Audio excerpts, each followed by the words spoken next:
Hey, how's it going? Welcome back to the channel. My name is Curtis. In the last video, we took a look at the Larry Connors RSI 2.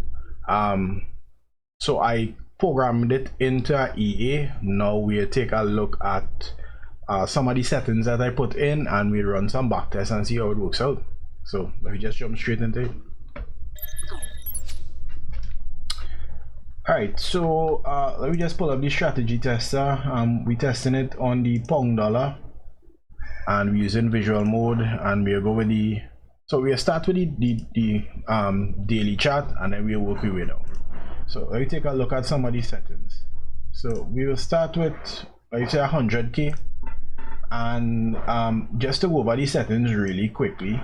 So we have this first section here, which would be for the market direction, right? So in the system, we need it to be above the 200 exponential moving average to be long, and then we need it to be below the 200 to be short.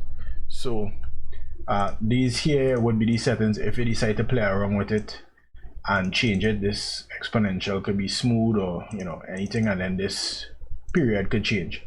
The same thing with the exit period as 5 and exponential. The RSI settings, which would be the RSI here, we have the period at 2, and the RSI high level, even though it was 95, after testing and doing some optimizing, 94 came out to be the better number, and the low period was 5. For the risk settings, we have the risk percentage. So this would be so this risk settings is it comes in two parts. It's not just the percentage alone. So how you determine risk is you figure out what your risk is that you want to use. So if you have $100 in your account and you want to use 2% risk, you want to only risk $2 per trade. Now that $2 per trade needs to be divided among the number of pips that your stop would be, right? So it's two parts. So how this strategy works, because it doesn't use a stop, you're supposed to use the ATR to determine what the average true range is, and then your risk would be a percentage of 2 times the ATR, right? So your risk percentage would be 2 times the ATR. So the ATR period is 21. We check in the last 21 bars, and then once we figure out what the average true range is of the 21 bars, we take 2 times that. Meaning if the last 21 bars had an average pip movement of 20 pips, we're looking at 2 times that, which would be 40. So now the calculation for this percentage would be 3% of the account based on a 40 pip value, right? So this is how this comes up. Max trade is, well, the number of trades you want total, because the plan is to trade this on more than one time frame. So if we have signals on multiple time frames, I don't want to cross over 20 trades.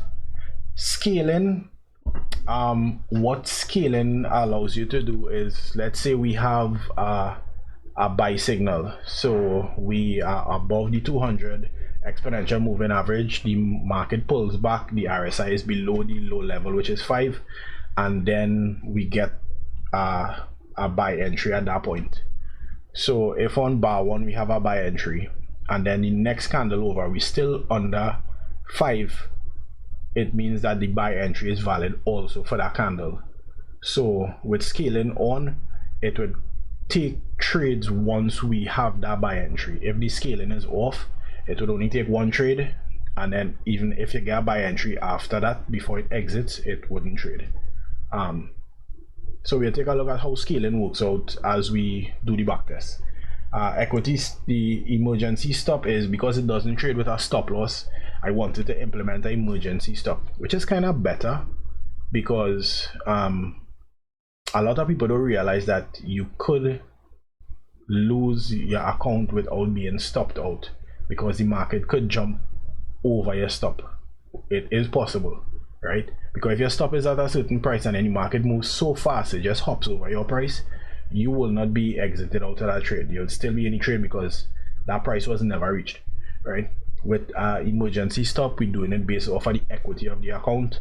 So once we cross below that equity, it doesn't matter how fast the market moves, it will take you out of the trade. So this is a better way to do it. So if you trade in and you write in your own EA, stop coding in stops, do a equity stop, it better. Anyway, so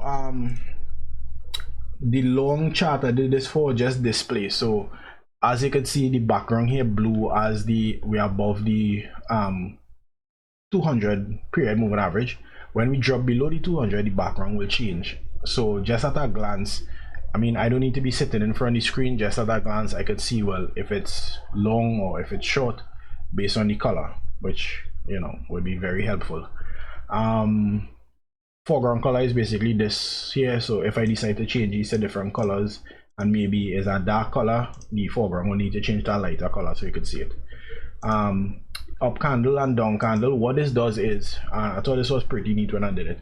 So if the market is above the 200 or below the 200, but we within the upper and the lower RSI levels, it means we have no trades going on. If we have no trades going on, we're in a ranging more or less situation.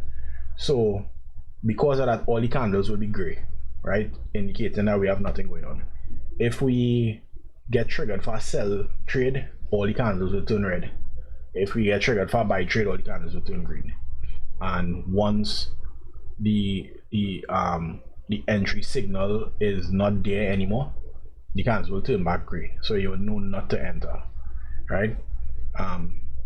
I left this comment here because I wanted to manually change the comment from outside, because I want to trade on multiple time frames and I want to be able to keep track of which trade was done on which time frame. So by adding in this comment, I could say, well, okay, we traded on the H1, and then when I on the H4, I could just change this to H4, and now when it makes the trade, it will leave the comment saying that, hey, this is H4, so I could keep track of it later on. And then we just have simple magic number, the slippage of 0.3 pips, and the max spreaders too. So yeah, that is it. It's not too much, but you know, so far I think this is what I need. As we go along, I might do some additions to it, but for now this is it. So we could run our backtest on the daily chart, and we could see, we take a look at some other things I did. So you can see as it's blue, without even having the moving averages on the chart, we know that we're in an uptrend because the background is blue. The candles are gray, we know we have no signals. So right now you can see here we trading on the pound dollar on the 14 minute chart, which is the one day chart. The market direction is long. The entries we gray, we have no buy or no sell at this point. If we do get a buy trade, this buy would light up green. If we get a sell, the sell would light up red. And close buy on this chart, because so this is going based off of being over the 5 period moving average. So if we had a buy trade, now is the time to close it. So it's saying that, and the last RSI value was 95. So this was the last candle, which was here. So you can see it keep going up, and then this here now is the lot size, right? So the current lot size that it will be using if it does enter a trade would be this number here, right? And this number is calculated based off of the average true range for the last 21 bars, and then checking 2 times that, which is 40, well not 40, which is 2 times the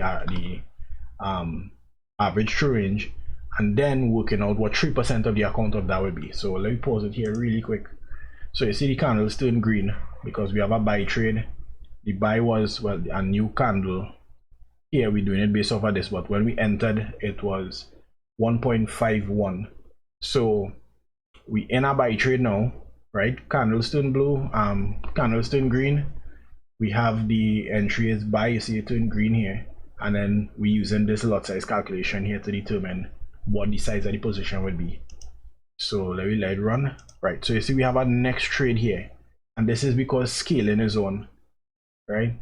So because the scaling is on, we still have that buy criteria, so we took another buy. So we go again, and there you go. So we close, right, close buy on this chart. So we close the buy because the buy criteria finished. We have no more signals going on right now, and we exit, the candles get back to gray because we have no signals, and that is it. So when we look at the graph, we up 2% with this trade.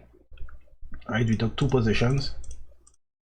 Right, so yeah, we keep it running, and I'll speed it up a bit. I mean, it going quick. So you can see right now we in a downtrend. The chart was red. Let me see if we can get back to that downtrend and take a look at that. Right, we're in a downtrend, the chart is red. We here in market direction short, and we have the last RSI value. We have no entry signals. The lot size that you'll be using is this number here. Let me see if we could. Right, so we see we scaled into a sell, and we closed off here. So let me see what that made the graph look like. So that took us out here. Right, we keep going. So let me look at the graph now. So because we are on the daily time frame, we only had what, 18 trades, 19 trades, and you can see the lot size changes dynamically based on the account balance. So even though the balance is more here, you can see the lot size was smaller, and this is because at that point in time the ATR was higher, so the lot size was reduced in order to maintain that same risk percentage. So that's the nice thing about doing your calculation this way instead of doing a fixed lot size, because with a fixed lot size this would have been a higher lot size than this, and I would have, if I had lost, I would have lost more than the actual percentage that we wanted it to be.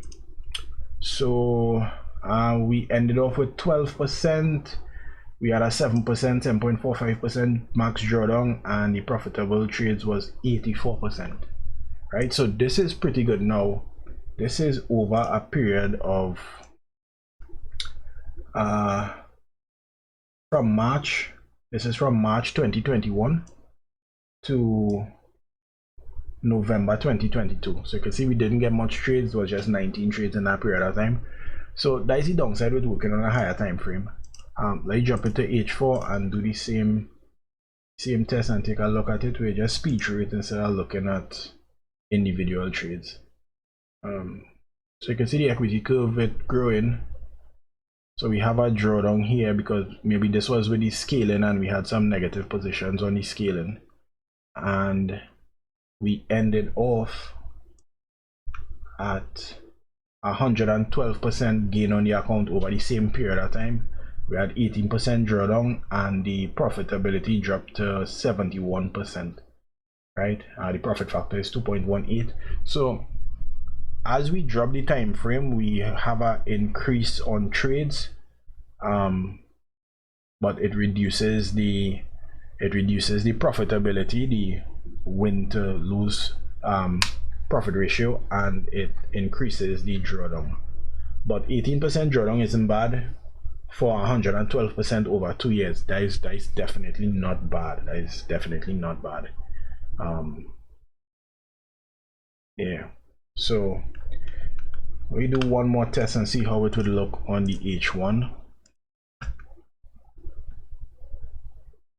So this is within the same time frame, the same almost 2 years.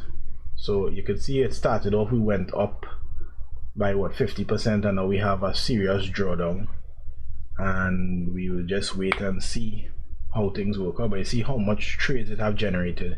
So right now we already at 220 trades. So this is the downside to having so much of possible open trades. Now what I think I would do, even though it came out profitable at the end, so what we did, we came out at 97% profit at the end, but we have a 71% drawdown. So what I think would be ideal for this system is the lower the time frame, we reduce the risk percentage, and the higher the time frame, you increase the risk percentage, because the profit factor as you go up would be higher, so you allocate more risk to those. So if you notice here, we dropped down to like 68% profitable trades with the 71% drawdown.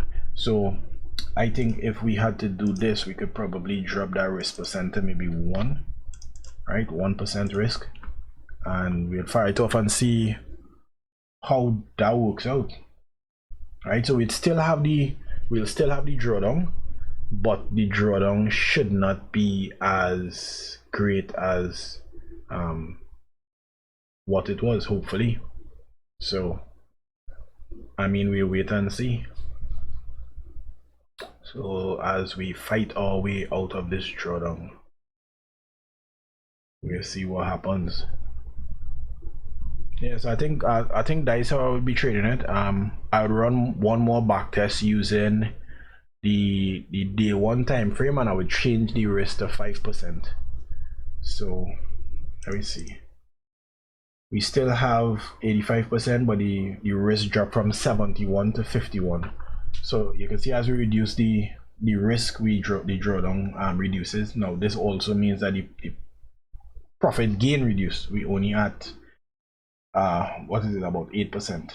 So yeah, it's something to play around with and see how it works out. Let me try 5% on the daily chart and see what that would have done. So right, so we are 21% now instead of the, I think it was 10% before. Alright, so we go to the H4. Let me just do one more back test, and we do this at 5% as well.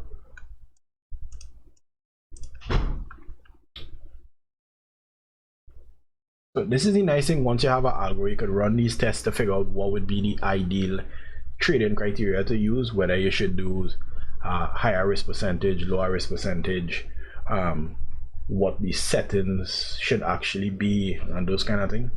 So you know, so now we at 14% gain on the account. We have 30% drawdown, and we still at 67% profitable trades. So I mean, is the profit factor dropped maybe a bit, but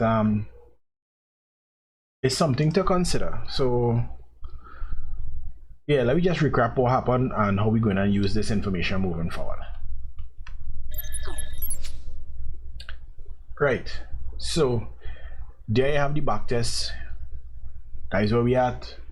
I think what I will be doing is I will be trading it on the day 1, the H1 and the H4. I'll be trading it on those 3 time frames. I don't think I want to go lower than that, and then we would see what would happen if I decide to maybe just to get more positions, but have it more reliable. There's a custom indicator or that you could actually create your own time frames. So instead of having like the H4, I could have a H8, right, or H10 or H16. So I may create other custom time frames and run the algo on those time frames and see what the return on that would be. But yeah, there you have it. So we'll be testing this moving forward. What I would most likely do is I will, at the end of the day, I will do a video recap to show you what trades we had for the day based on the individual time frames, and then we'll see what the progress on the account is. So there you have it. This was a pretty long video. If this is something that you want to see moving forward, don't forget to subscribe to the channel, hit my like if you find this was interesting, knowledgeable, and leave a comment and let me know your thoughts on what the findings of the backtest was and what you think I should do to probably improve it. If you all want to take a look at the code, I could do a video where we could just run over the code itself and see how it works in the back end. So yeah, that's it for now, guys. See you all in the next video.